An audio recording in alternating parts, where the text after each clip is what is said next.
नमस्कार मित्रांनो, पुन्हा एक वेळ आपण हजर आहोत डी मल्टीप्लेक्सर या विषयावरील व्हिडिओ घेऊन. या पूर्वीच्या व्हिडिओमध्ये आपण मल्टीप्लेक्सरचा अभ्यास केलेला आहे आणि मल्टीप्लेक्सरला आपण बघितलेलं आहे की मेनी टू वन वेगवेगळी भरपूर इनपुट्स असतात. 2, 4, 8, 16 अशा पद्धतीने त्याला आपल्याला इनपुट्स देता येतात आणि त्यापैकी कुठलं इनपुट हे आउटपुट मध्ये अपियर झालं पाहिजे हे कंट्रोल सिग्नलच्या मदतीनं आपण ठरवू शकतो ऑटोमॅटिकली. ठीक आहे ना? ओके. आता याच्या अगदी विरुद्ध काम करणारं जे सर्किट आहे ते आहे डीमल्टिप्लेक्सर. बऱ्याचशा कम्युनिकेशन सिस्टम मध्ये मल्टिप्लेक्सर आणि डीमल्टिप्लेक्सर हे एकमेकाच्या सिंक्रोनायझेशन मध्ये काम करत असतात. तर हा डीमल्टिप्लेक्सर काय आहे हे समजून घेऊ आपण पहिल्यांदा. Demultiplexer means one two many. जसं आपण मल्टिप्लेक्सर मध्ये बघितलं मेनी टू वन. ठीक आहे ना? तो कॉन्सेप्ट बघितला. आता demultiplexer means one two many. याचा अर्थ एकच इनपुट दिलं जाईल. ठीक आहे. फक्त ते वेगवेगळ्या आउटपुटच्या ठिकाणी अपियर होऊ शकेल किंवा वेगवेगळ्या आउटपुट कडे ते डायव्हर्ट केलं जाऊ शकेल. ठीक आहे. It is a circuit with one input and many output. ठीक आहे. Okay. It is a circuit with one input and many output. जसं डायग्राम मध्ये आपण बघतोय वन इनपुट सिग्नल दिलेला आहे. ठीक आहे. आणि इथे मल्टिपल आउटपुट्स आहेत या डीमल्टिप्लेक्सरला. ठीक आहे ना? ओके. त्याच्यामुळे one input with multiple outputs. ठीक आहे. By applying control signal we can steer input to the specific output. हे जे कंट्रोल सिग्नल्स आहेत हे कंट्रोल सिग्नल अप्लाय करून आपण या आउटपुट पैकी कुठल्या आउटपुट मध्ये हा इनपुट अपियर झाला पाहिजे त्याला स्टिअर करू शकतो, त्याला वळवू शकतो त्या स्पेसिफिक आउटपुट कडे. Few types of demultiplexers are 1 to 2, 1 to 4, 1 to 8 and 1 to 16. ठीक आहे ना? हे काय? 1 to 2 याचा अर्थ एक इनपुट आणि दोन आउटपुट. 1 to 16 याचा अर्थ एक इनपुट परंतु 16 वेगवेगळे आउटपुट. ठीक आहे ना? ओके. तर बघा आता इथे 1 to 4 डीमल्टिप्लेक्सर या ठिकाणी डायग्राम मध्ये दाखवलेला आहे. 1 to 4 डीमल्टिप्लेक्सर. ठीक आहे ना? एकच इनपुट आहे ज्याला डेटा असं नाव दिलेलं आहे. Data input. ठीक आहे ना? एकच इनपुट आहे आणि 1, 2, 3, 4 अशी चार आउटपुट आहेत. डेटा इनपुट आणि Y0, Y1, Y2 आणि Y3 हे चार आउटपुट या ठिकाणी दिसत आहेत आपल्याला. ठीक आहे ना? ओके. आणि इथे दोन कंट्रोल बिट्स सुद्धा दिसत आहेत आपल्याला, ए आणि बी. हे कंट्रोल सिग्नल्स आहेत. या ठिकाणी आपण कंट्रोल सिग्नल देणार आहोत. कशासाठी कंट्रोल सिग्नल दिले जातील?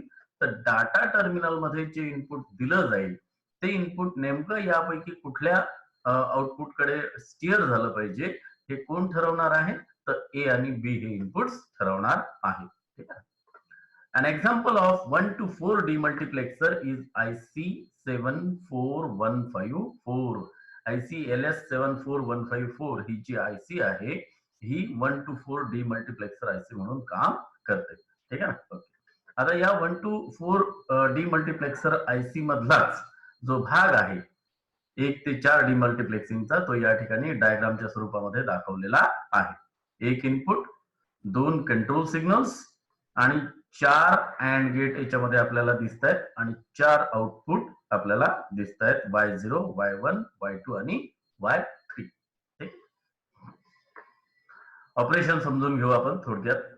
when control signal A is 0 and B is 1. आता डेटा इनपुट जो आहे तो डेटा इनपुट काही असू शकेल. बायनरी 0 और 1 जो काय असेल त्या वेळेला तो डेटा इनपुट तिथे राहणार आहे इथे. ठीक आहे ना? ओके.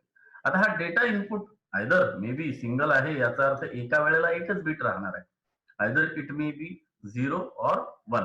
दुसऱ्या वेळेला कदाचित तो चेंज झालेला असू शकेल परंतु एका वेळेला एक कुठली तरी बीट राहील. कारण डेटा जाईल तर तो सिरियलीच जाईल एक इनपुट असल्यामुळे.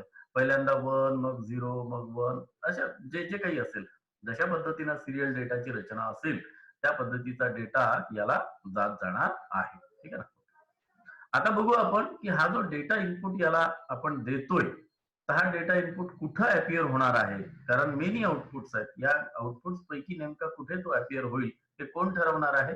तर ए आणि बी हे इनपुट टर्मिनल हे कंट्रोल टर्मिनल जे आहेत हे कंट्रोल टर्मिनल ते ठरवणार आहेत. आता बघू आपण when control signal A equal to 0 and B equal to 1. A हा कंट्रोल सिग्नल 0 आहे, हे इथे 0, आणि बी हा 1 आहे. ठीक आहे, ओके. आता याचा परिणाम काय होईल? The upper second and gate is enabled. Upper second याचा अर्थ हे अँड गेट, हे पहा, इट इज एनेबल्ड. ठीक आहे, while other AND gates are disabled. Upper सेकंडच फक्त एनेबल होईल, बाकीचं हे पहिलं, हे तिसरं आणि हे चौथं अँड गेट जे आहे हे डिसेबल होणार आहे. काय डिसेबल होईल बघा, ए इक्वल टू 0 आणि B equal to 1. A equal to 0 म्हणजे या लाईनवर 0 आला, या लाईनवर, परंतु या लाईनवर इकडे नॉट गेटच्या नंतर 1 येईल. ठीक आहे, ओके.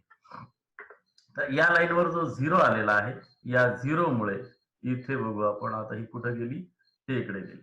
हा 0 गेलेला आहे याला अँड गेटला, आणि अँड गेटला 0 गेला याचा अर्थ तुम्ही समजू शकता की या एक इनपुट 0 गेला याचा अर्थ याचा आउटपुट कंपल्सरीली 0 असणार आहे. हेच इनपुट इथेही गेलेलं आहे, त्याच्यामुळे याचंही 0 असणार आहे. ठीक आहे, ओके. दोन अँड गेट जे आहेत ते डिऍक्टिव्हेट झाले. ठीक आहे, ओके. आता इथे 1 दिलेला आहे या ठिकाणी. ठीक आहे, ओके. आता इथे जो 1 दिलेला आहे, इथे 0 आहे. ठीक आहे ना, हा जो 0 आहे हा इथे 1 झाला, हा इथे गेलेला आहे. ठीक आहे, हा जो पहिला गेट आहे त्याला 1 गेलेला आहे. ठीक आहे, ओके.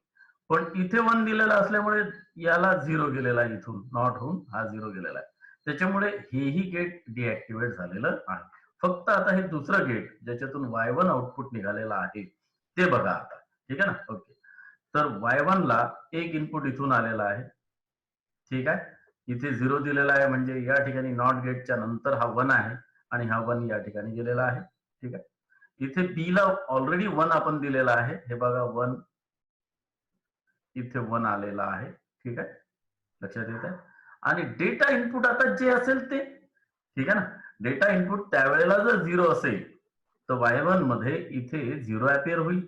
डेटा इनपुट त्यावेळेला जर का 1 असेल तर 1 1 1, त्याच्यामुळे आउटपुट 1 मिळेल आपल्याला. ठीक आहे ना, तर इनपुट डेटा जो आहे तो कुठे अपिअर झाला, तर Y1 मध्ये अपिअर झालेला आहे. आणि हे कोणी ठरवलं, तर ए आणि बी ला जे इनपुट कंट्रोल सिग्नल आपण इनपुट दिलेले आहेत ते या ठिकाणी Y1 वरती आउटपुटला डेटा जो आहे तो स्टिअर केला गेलेला आहे. Therefore, only data bit D is transmitted to the output Y1. त्याच्यामुळे डेटा बीट जी आहे इथली ही कुठं ट्रान्सफर झाली, तर ही Y1 कडे ट्रान्सफर झालेली आहे, giving Y1 equal to data. Y1 हे जे आउटपुट आहे हे आपल्याला डेटा प्रमाणे मिळत आहे. मग डेटा जे काय असेल ते 0 असेल तर 0, 1 असेल तर 1. ठीक आहे, तर अशा पद्धतीने बघा, control signal A equal to 0 आणि B इक्वल टू 1 ठेवल्यानंतर आउटपुट जे आहे ते Y1 कडे स्टिअर झालेलं आहे. दुसरी एखादी केस आपण बघूया सेम याच्यावरती. ठीक आहे ना, सेम डीमल्टिप्लेक्सर वरती. If the control input is change to A equal to 1 and B equal to 0. आता A इक्वल टू 1 घेतला आपण आणि B इक्वल टू 0 घेतलेला आहे. All the gates are disabled except the third and gate from the top. आता पहिल्यांदा मी जसं समजावून सांगितलेलं आहे त्या पद्धतीनं तुम्ही तुमचं लॉजिक लावून बघा की A इक्वल टू 1 दिलेला असताना इथे 1 जाईल, त्याच्यामुळे या दोन टर्मिनलला इथे 1 जाणार आहे आणि इथे 1 जाणार आहे. ठीक आहे, ओके. पण त्याच वेळेला इथून इथे 0 जाणार आहे. ठीक आहे, आणि इथे 0 जाणार आहे. ओके, लक्षात येते. ठीक, तर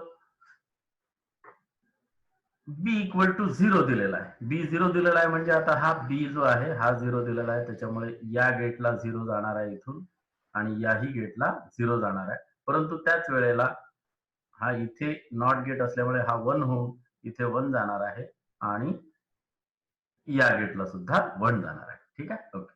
त्याच्यामुळे होईल काय, all the gates are disabled except the third and gate. हे जे तिसरं अँड गेट आहे हेच फक्त एनेबल राहील.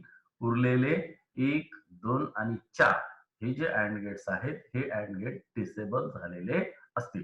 ठीक आहे, एकच वरून तिसरं जे आहे हे अँड गेट एनेबल झालेलं असेल. ठीक आहे, मग आता काय होईल याच्यामुळे, then D is transmitted only to Y2 output and Y2 equal to data. त्याच्यामुळे डी जे काही असेल त्यावेळेला 0 असेल तर 0, 1 असेल तर 1, त्या वेळेला जे असेल ते कुठं ट्रान्समिट होणार आहे, ते आपल्याला मिळणार आहे Y2 या आउटपुट मधून. ठीक आहे.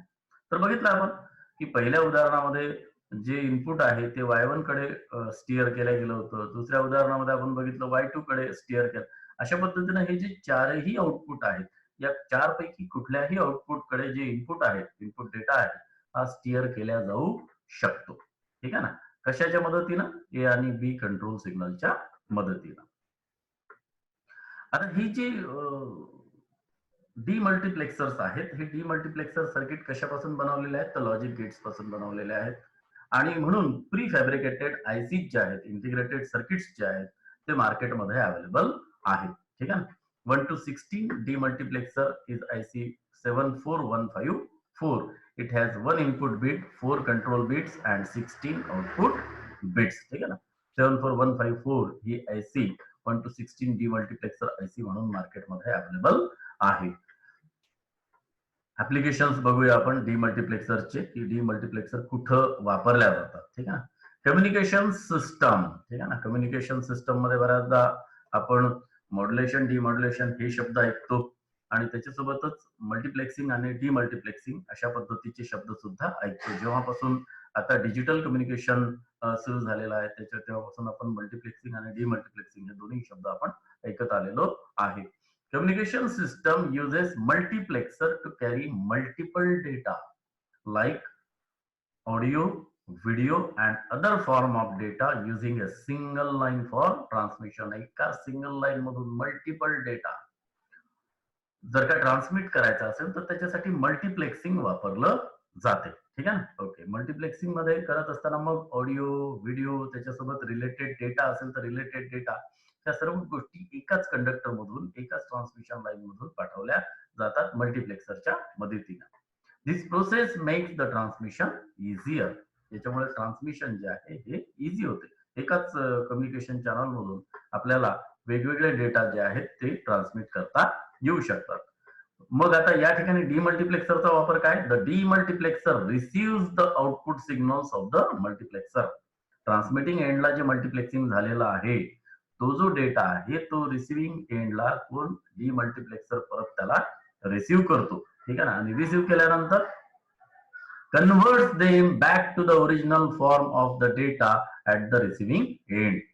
रिसिव्हिंग एंडला हा जो मल्टिप्लेक्स झालेला डेटा आहे, एकत्र झालेला डेटा आहे, या एकत्र झालेल्या डेटाला सेपरेट केलं जाते. कशाच्या मदतीनं? डीमल्टिप्लेक्सर सर्किटच्या मदतीनं, ज्याला वेगवेगळं केल्या जाऊ शकते. ठीक आहे. The multiplexer and demultiplexer work together to carry out the process of transmission. Multiplexer आणि डीमल्टिप्लेक्सर हे दोन्ही एकत्र काम करतात. ठीक आहे ना. टुगेदर काम करत असतात. ठीक आहे ना.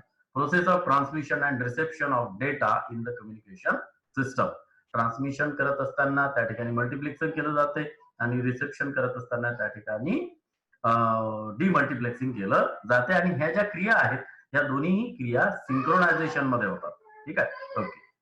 आता ऍप्लिकेशन ऑफ डीमल्टिप्लेक्सर. ठीक आहे. ओके. डीमल्टिप्लेक्सरचं जे ऍप्लिकेशन आहे ते अजून एका ठिकाणी एएलयू मध्ये म्हणजे अरिथमॅटिक अँड लॉजिक युनिट मध्ये सुद्धा डीमल्टिप्लेक्सर जो आहे हा वापरला जातो. In an ALU circuit the output of ALU can be stored in multiple registers. ठीक आहे. एएलयू म्हणजे अरिथमॅटिक अँड लॉजिक सर्किट. ठीक आहे. तर एएलयूचं जे आउटपुट आहे हे मल्टिपल रजिस्टर मध्ये स्टोअर करायचं असते. The output of ALU is fed as a data input to the demultiplexer. ठीक आहे ना. Each output of demultiplexer is connected to multiple register which can be stored in the register. तर serially निघणारं हे जे ALU कडून निघणारं output आहे किंवा data आहे हा डीमल्टिप्लेक्सरला दिल्यानंतर डीमल्टिप्लेक्सर त्याला वेगवेगळ्या आउटपुट्स कडे स्टिअर करते आणि त्या त्या ठिकाणी जे स्टोरेज रजिस्टर्स आहेत त्या त्या ठिकाणी तो तो डेटा स्टोअर केला जातो. पुढचं आहे सिरियल टू पॅरलल कन्व्हर्टर. ठीक आहे ना. डेटा जो आहे तो सिरियल टू पॅरलल कन्वर्ट करावा लागत असतो बऱ्याचदा. सिरियल डेटा मिळतो आपल्याला. सिरियल डेटा एकाच कंडक्टर मधून एकाच बस मधून आपल्याला मिळतो आणि त्याला पॅरलली जर का कन्वर्ट करायचं असेल कम्प्युटरमध्ये ह्या गोष्टी बऱ्याचदा कराव्या लागतात. कम्प्युटर सर्किट्स मध्ये या अशा पद्धतीचा वापर डेटा कन्व्हर्शनचा केला जात असतो. सिरियल टू पॅरलल किंवा parallel to serial. A serial to parallel converter is used for reconstructing parallel data from incoming serial data stream. Serial data stream येत असेल आणि त्याला आपल्याला पॅरलली 4 बीट किंवा 8 बीट मध्ये आपल्याला अरेंज करायचं असेल, पुन्हा रिकन्स्ट्रक्ट करायचं असेल, तर अशा वेळेला सिरियल टू पॅरलल कन्व्हर्टर मध्ये डीमल्टिप्लेक्सरचा वापर केला जातो. या ठिकाणी बघा डायग्राम दाखवलेली आहे. डेटा सिरियली येतोय 1011 आणि या ठिकाणी म्हणजे 1101 हा जो डेटा आहे हा पॅरलली 1101 अशा पद्धतीने कन्वर्ट झालेला आहे. In this technique, serial data from the incoming serial data stream is given as data input to demultiplexer and the regular intervals at the regular intervals. ठीक आहे ना. डीमल्टिप्लेक्सरच्या इनपुटला सिरियल डेटा दिला जातो आणि याच्या आउटपुट कडून आपल्याला पॅरलल डेटा जो आहे तो प्राप्त होतो. A counter is attached to the control input of the demultiplexer. ठीक आहे ना. This counter directs the data signal to the output of the demultiplexer where these data signals are stored. या ठिकाणी याच्या कंट्रोल सिग्नलला काउंटर हे केलं जाते, अटॅच केलं जाते आणि ते वेगवेगळ्या आउटपुट्स मध्ये हा जो डेटा आहे सिरियली हा स्टिअर करते.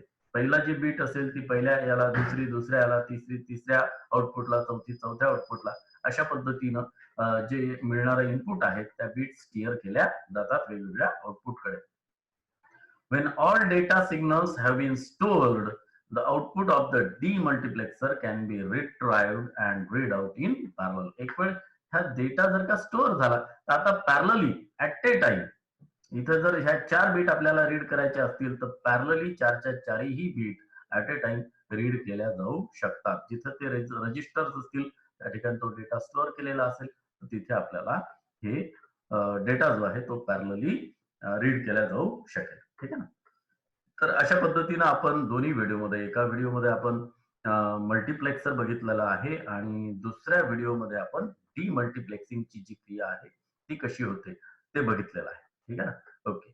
तर व्हिडिओ आपल्याला आवडत असतील तर निश्चितपणाने त्याला लाईक करा, चॅनल सबस्क्राईब करा आणि पुढील व्हिडिओ जे आहेत ते बघण्याचा निश्चितपणे लाभ घ्या.